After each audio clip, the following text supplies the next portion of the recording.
যদি জানে বাঁচতে চান, সময় থাকতে মানে মানে আপনি কেটে পড়েন।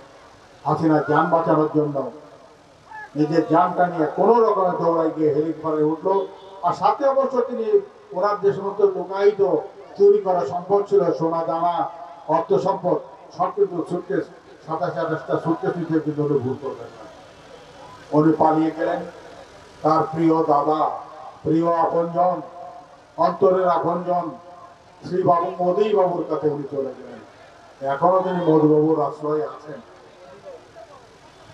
মধুবাবু তাকে আশ্রয় দিয়ে তিনি বেআইনি কাজ করছেন, আন্তর্জাতিক আইন লঙ্ঘন করছেন বেআইনি ভাবে।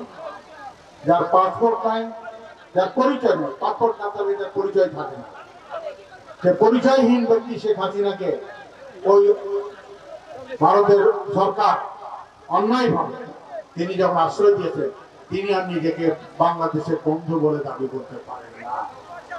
যে কারণে আজকে বাংলাদেশের সাথে ভারতের সম্পর্ক স্বাভাবিক হচ্ছে না।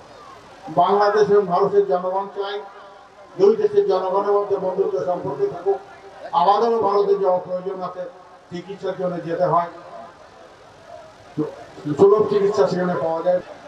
পার্শ্ববর্তী দেশ ভারত এবং ভারত সরকারের সরাসরি হস্তক্ষেপের কারণে এবং তাদের প্রশ্রয়ের কারণে শেখ হাসিনা সরকারের পতন ঘটানো সম্ভব হয়নি।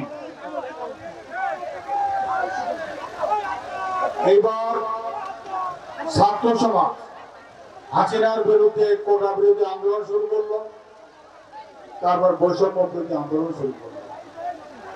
এই বৈষম্য বিরোধী আন্দোলন এবং কোটা আন্দোলনকে কেন্দ্র করে হাসিনার নির্দেশে পুলিশ, র্যাব, বিজিবি, আইন শৃঙ্খলা রক্ষাকারী বাহিনী সহ আওয়ামী লীগ, যুবলীগ এবং আওয়ামী সন্ত্রাসীরা গুলি বর্ষণ করে পাখির মতো হাজার হাজার মানুষকে হত্যা করে।